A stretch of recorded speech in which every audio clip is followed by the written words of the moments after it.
This episode is brought to you by Progressive Commercial Insurance. Business owners, meet Progressive Insurance. They make it easy to get discounts on commercial auto insurance and find coverages to grow with your business. Quote in as little as 8 minutes at progressivecommercial.com. Progressive Casualty Insurance Company. Coverage provided and serviced by affiliated and third-party insurers.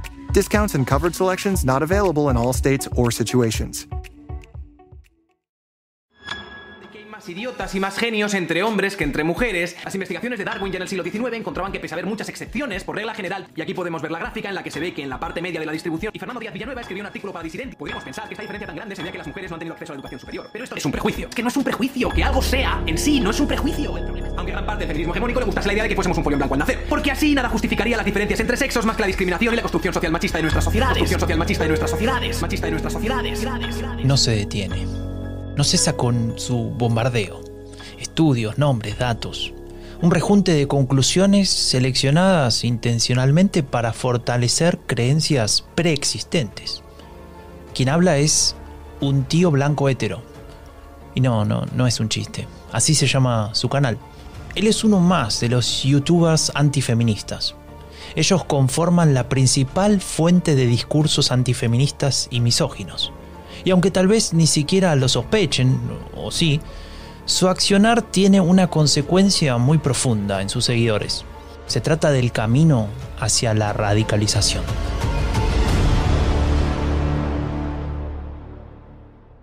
¿Alguna vez te preguntaste de dónde viene la narrativa de Donald Trump? ¿Escuchaste hablar sobre una supuesta decadencia moral de Occidente?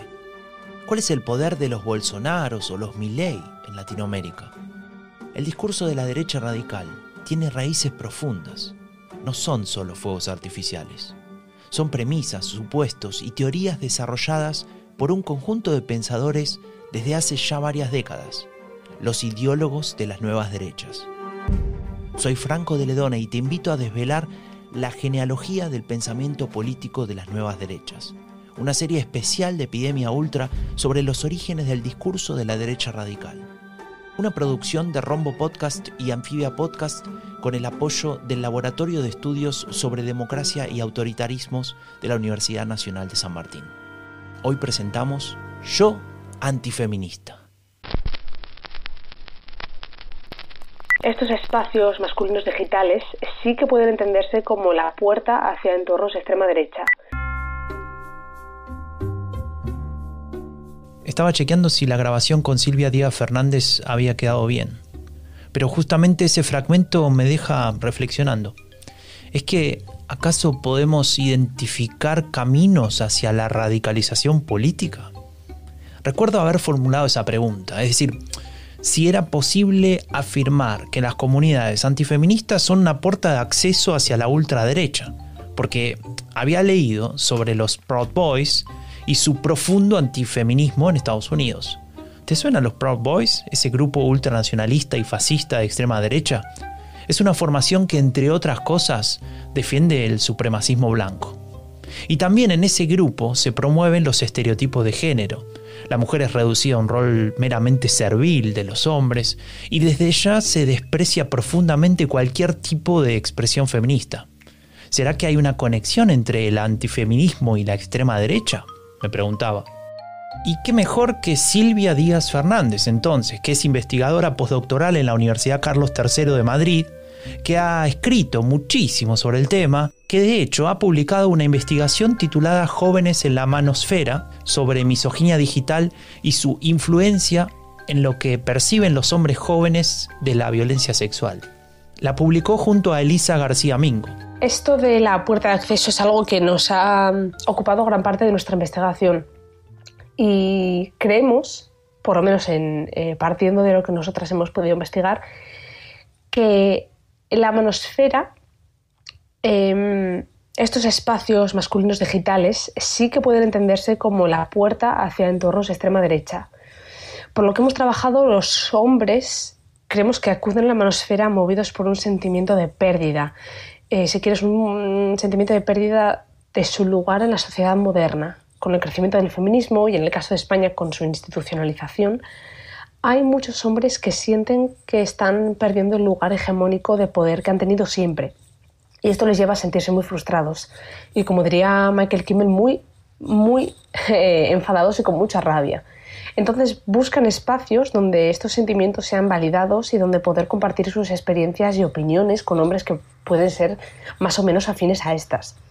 Así acaban formando parte de comunidades masculinistas, antifeministas, donde ya no solo encontramos este antifeminismo, pero también ideas racistas, ideas homófobas, también afinidades políticas particulares o incluso personas que pueden estar conectadas con ciertos grupos políticos ultraderechistas. Esa fue entonces la respuesta completa. Pero habrás notado que aquí hay muchos conceptos que necesitamos definir. Por ejemplo, ¿qué es el antifeminismo concretamente? Para mí es una posición que podría decirse sociopolítica que se opone diametralmente a lo que es el feminismo. ¿Por qué? Pues porque lo considera legítimo y lo considera que está en contraposición a los valores sociales y de género tradicionales sobre los que se han basado las sociedades occidentales pues desde siempre, ¿no? Basadas en la división de sexos, los roles de género, etc. Bien, ya nos queda claro eso, pero hay otra palabra importante que ha mencionado: la manosfera. Bueno, pues esto es un anglicismo un poco adaptado al español, porque esta palabra proviene del término manosphere en inglés, que se entiende pues como una esfera masculina digital. Entonces, la manosfera yo la entiendo como un conglomerado, como un ecosistema de subculturas digitales que son antifeministas y misóginas. Y esto no me sorprende. Al igual que con todos los grupos y subgrupos de la alt-right, hoy en día pareciera imposible entender el desarrollo de estas narrativas por fuera del entorno digital. Una suerte de condición necesaria. Pero no me quiero ir de tema. Ahora quiero saber más sobre la manosfera. En mi trabajo he visto un poco la manosfera, cómo se reproduce y se crea un discurso que es, en primera instancia, misógino, donde se encuentran expresiones de odio hacia las mujeres, y en segunda instancia victimizador. Es decir, en la manosfera se llega a crear una narrativa donde se construye al hombre como víctima del feminismo moderno, porque se considera este feminismo como opresor hacia los hombres. Entonces la manosfera está atravesada por un discurso marcadamente antifeminista. A pesar de esto, es importante clarificar que la manosfera es muy diversa. Hay muchos matices, hay muchas subcomunidades que difieren y construyen una posición antifeminista un poco diferente, dependiendo de su posicionamiento. Entonces la manosfera no es homogénea, no es estática, cambia, porque está muy ligada también al contexto cultural donde emerge. No puedo evitar encontrar conexiones entre lo que describe Silvia Díaz Fernández sobre la manosfera y lo que hemos aprendido sobre la alt-right y el nacionalismo blanco. La victimización, la diversificación interna o los subgrupos, el aspecto digital presente en todo el movimiento. Ya solo me faltaría algún tipo de teoría conspirativa. Y una de las ideas principales que vertebra el discurso manosférico es la idea del ginocentrismo. ¿Qué quiere decir? Que la sociedad está manipulada y está controlada por las mujeres y el feminismo. Y hay una supremacía femenina. Y los hombres están totalmente oprimidos y totalmente subyugados a este feminismo. Y esto lo avalan, pues como decía, con su propia ciencia. Eso era lo que estábamos escuchando al inicio de este episodio. El uso a discreción y parcial de resultados de estudios pseudocientíficos que sustentan lo que ya pensaban antes de ver esos supuestos hechos. Construyen un conocimiento de género antifeminista que intentan basar en la ciencia. Tienen sus propios estudios pseudocientíficos, pero publicados en diferentes revistas más o menos académicas, de muy poco rigor, que apoyan su ideología, sus ideas. Y esto, pues, llevado a un público joven, o no tan joven, pero altamente impresionable, cuando encuentran que la ciencia apoya ciertas ideas y esto lleva a una deslegitimización del feminismo, pues resulta muy difícil de combatir, porque sacan su ciencia. No es que esto está avalado por la ciencia, esto es así. Y no puedo evitar preguntarme cómo hacen para enfrentarse a los resultados de estudios que contradicen lo que piensan. ¿Será que reflexionan al respecto? No aceptan, no ven como válidos otros estudios que se lleva haciendo durante muchísimos años sobre el patriarcado, no lo aceptan, no lo ven como válido, es mentira, y lo que ellos defienden son sus hechos alternativos, ¿no? Como se dijo en Estados Unidos hace un par de años, los alternative facts. Pero en especial las que más capacidad tienen de construir el relato ideológico o político son los activistas de los derechos de los hombres. ¿Los activistas de qué? Pues hubo muchos hombres que dijeron, coño, que a nosotros también nos pasan cosas, ¿sabes? Que a lo mejor tú te tienes que quedar todo el día limpiando en la casa, pero el que se va a la guerra soy yo. Aquí igualdad poca, ¿no? Este youtuber habla de los activistas por los derechos de los hombres, en tono irónico y apelando, como decíamos antes, a datos sueltos sin ningún tipo de contextualización ni referencia de fuentes. Pues mira, ¿quieres saber qué problemas tienen los hombres? Lo primero es que sus problemas están mucho más invisibilizados. De hecho, para buscar problemas de los hombres en Google tienes que sufrir una pequeña odisea, porque si pones problemas de hombres te acaban apareciendo problemas de mujeres. La mayor parte de asesinatos son a hombres, no son a mujeres. La custodia de los niños casi siempre se la queda a la mujer. Tratemos de ordenar un poco este embrollo. Este grupo de activistas está formado en gran parte por hombres que vivieron experiencias que perciben como discriminatorias. Pero mejor voy a revisar el estudio de Díaz Fernández y García Mingo sobre la misoginia digital para conocer más sobre esto. Consideran que la denuncia de mujeres por violencia o violación son falsas. Se presume al hombre culpable. Se banaliza la violencia contra la mujer. Se la considera una ficción. Acá está. Esto se vincula al ginocentrismo, que según su filosofía estructura la sociedad y la dominación cultural que ejerce el feminismo. La voz de las mujeres se amplifica en detrimento de los hombres. De esta forma, los activistas por los derechos de los hombres construyen a los hombres como las verdaderas víctimas del feminismo y sus políticas. Cierro el archivo. Necesito una pausa de teorías conspirativas. Me voy a ver un video de YouTube para desconectar un poco. Lástima, siempre salen estas publicidades antes. Puede sorprenderte, pero la mejor manera de conocer mujeres de calidad ha estado delante de tus narices toda tu vida. Y sabes cómo hacerlo bien. ¿Mujeres de calidad? ¿Qué? No me digas que este es un gurú de la seducción. Pero si esto lo vi hace un rato en el estudio de Silvia. A ver, escroleo un poco, vuelvo, capítulo 5. Resultados de la etnografía digital. Activistas de los derechos de los hombres, hombres que siguen su propio camino, comunidad incel, youtubers antifeministas, gurú de la seducción. Acá están. Esto es interesante, escucha. El objetivo real de los gurúes de la seducción y sus comunidades no es seducir y encontrar una pareja, sino reforzar la hombría y la virilidad frente a otros hombres a través de la conquista permanente. Bueno, ahora sí. Me voy a hacer una pausa. Necesito recargar energía antes de escuchar una palabra más sobre la manosfera.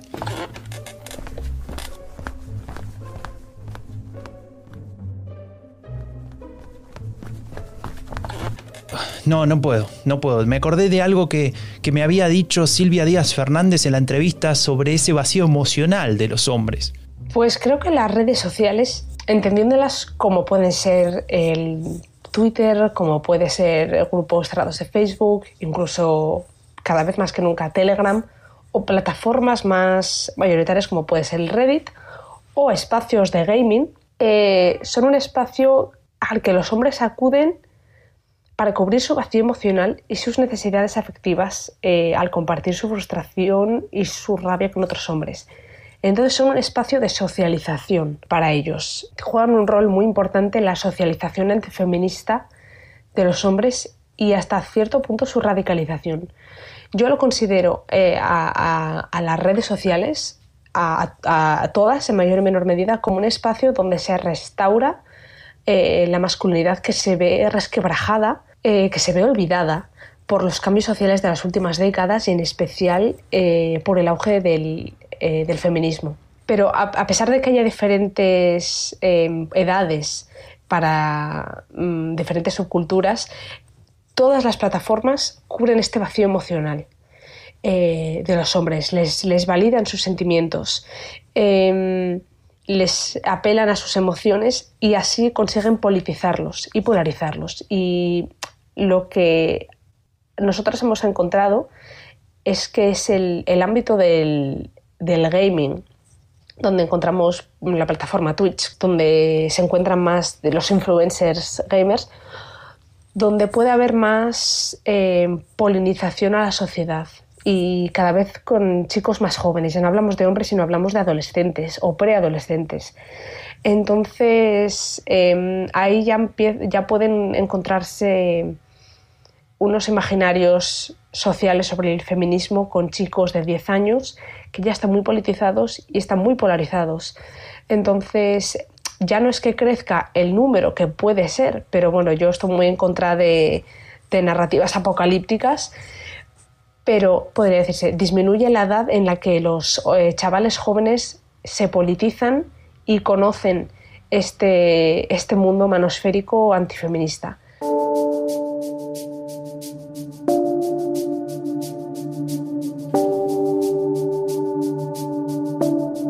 Recordando un poco los conceptos que hemos trabajado en los episodios anteriores, me viene a la mente ese rechazo contra el igualitarismo. Esa idea en la Revolución Conservadora o posteriormente en la Nouvelle Droite de que la igualdad es un error. ¿Será así también en estos grupos? Pues un poco depende. Como he dicho, la manosfera es muy diversa y yo considero que se mueve más bien en un espectro de misoginia, un espectro de antifeminismo y hasta cierto punto de neoconservadurismo. Todos comparten un poco la base ideológica, pero en diferente medida. Hay comunidades que están más politizadas que otras. Por ejemplo, la subcultura de los hombres que siguen su propio camino, que viene del inglés men going their own way, consideran que es necesario desligarse completamente de la sociedad, ya que lo consideran corrupta y manipulada por intereses feministas que buscan oprimir y buscan humillar a los hombres. Entonces, aunque tienen motivaciones claramente políticas en su discurso y se alimentan de teorías provenientes de lo que se conoce como el alt-right, su motivación para organizarse de manera política es mucho más limitada que otros, por ejemplo, los activistas por los derechos de los hombres. Aquí encontramos una capacidad organizativa y una proyección política de influencia mucho mayor. Pero a grandes rasgos hay una sobreposición de los valores tradicionales y biologicistas acerca del género, la familia y la sociedad que se comparten por parte de todos los grupos manosféricos y partidos de nueva derecha. Entonces aquí sí que encontramos una sinergia entre estos grupos, muchas veces porque tienen un vínculo estrecho. Entonces sí que a grandes rasgos se podría decir que comparten esta idea de que el igualitarismo es un error, pero un poco, pues eso depende. Hay que darse cuenta de esto, de que muchos grupos tienen sus propios matices.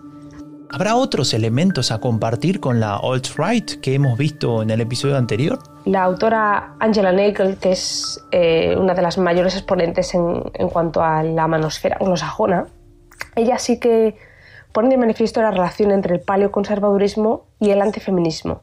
Uno de los ejes ideológicos del paleoconservadurismo puede entenderse como una defensa de los valores tradicionales de género que está basada en los pilares o en las instituciones de la familia heteropatriarcal y de la religión católica.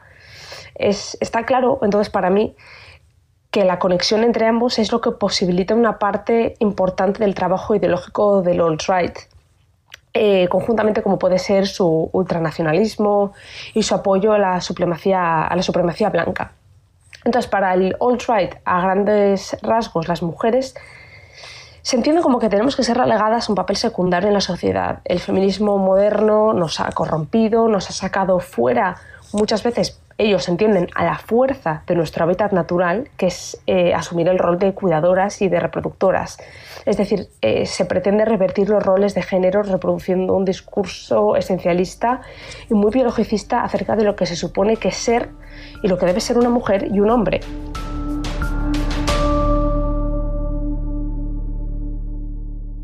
Once upon a mundane morning, Barb's day got busy without warning. A realtor in need of an open house sign. No, 50 of them, and designed before 9. My head hurts. Any mighty tools to help with this plight? Aha! Barb made her move. She opened Canva and got in the groove. Bulk creating Canva sheets. Create 50 signs fit for suburban streets. Done in a click, all complete. Sweet! Now, imagine what your dreams can become when you put imagination to work at canva.com. Bueno, no estaba hablando de remuneración política, estaba hablando de financiación estatista. Pero vuelvo otra vez al principio. Yo creo que sobre esto porque vosotros entiendo que queríais centrar el tema en lo de Andorra. Muchos de los youtubers manifiestan inclinaciones libertarias, pero aún así defienden un profundo antifeminismo. Me pregunto, ¿cómo se explica esto? Porque desde mi punto de vista pareciera una flagrante contradicción. El libertarismo, su posición ideológica, está en completa oposición con una parte del movimiento feminista. Claro está que el feminismo tampoco es una entidad o un movimiento homogéneo, pero me refiero a la parte del feminismo que busca transformar la sociedad tanto a nivel social como a nivel político, económico y cultural. Y un poco pensando en esta pregunta, se me viene a la cabeza la definición de la autora feminista Bell Hooks para referirse a la sociedad moderna americana, aunque bueno, yo creo que se puede extrapolar un montón de contextos culturales. Y es que ella la denomina como un sistema imperialista, supremacista, blanco, capitalista y patriarcal. Por lo tanto, esta transformación que el feminismo quiere llevar a cabo solo puede articularse si se incide directamente en el aparato político, si se incide en las políticas. Esto se contrapone totalmente al libertarismo, que defiende una visión muy individualista sobre la sociedad y la libertad absoluta de derechos. En mi opinión, esta libertad de derechos que defienden acaba traduciéndose en libertad de privilegios, que son exactamente los que el feminismo pretende deconstruir, para así poder llevar a cabo una redistribución de la riqueza y crear sociedades que tengan una igualdad real. Entonces aquí está un poco la tensión. El feminismo pretende eliminar el sistema de privilegios que el libertarismo quiere proteger a toda costa. Me permito insistir en el tema. Pareciera que coinciden los intereses de posiciones políticas que en sus principios ideológicos deberían ser opuestas. Este, digamos, enigma político ya se lo habían planteado los autores del libro The International Alt-Right. Ellos se preguntaban cómo entender la conexión entre el libertarianismo y los sectores más conservadores de la alt-right. Y su conclusión era que la conciencia y la motivación para trabajar a la par no estaba dada en el plano ideológico, sino en los fines, es decir, en aquellas cosas que consideraban negativas o perjudiciales y que había que cambiar, o cuestiones que había que proteger, por razones diversas, claro, pero coincidiendo en esa necesidad de actuar. Que sí, yo creo que se están dando unas sinergias porque lo que les interesa, en mi opinión, es proteger todo el sistema de privilegios sobre los que se funda, me da miedo decir toda, pero si no gran parte de la derecha, tanto la derecha moderada como la ultraderecha. Entonces yo creo que el libertarianismo y la ultraderecha se comparten mucho este marco de visión de la libertad, que viene a ser lo que yo decía, para mí, los privilegios. Entonces, claro, cualquier medida que se vaya a implementar de corrección de desigualdad no la ven como algo bueno, sino como un ataque directamente hacia ellos.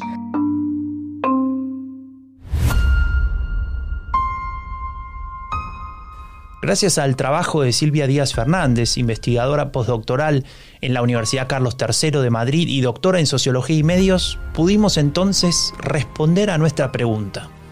¿Es el antifeminismo un camino hacia la radicalización política? La dejamos a ella entonces que cierre este episodio con su reflexión. Entonces yo entiendo que el antifeminismo actúa como puente, como pegamento entre la manosfera y la ultraderecha. Como decía antes, los hombres van a las manosferas porque se sienten perdidos, pero una vez allí se alimentan de este antifeminismo y también se reorientan hacia espacios e ideologías de ultraderecha. Entonces sí que para mí, son una puerta de acceso al gran mundo de la ultraderecha, totalmente.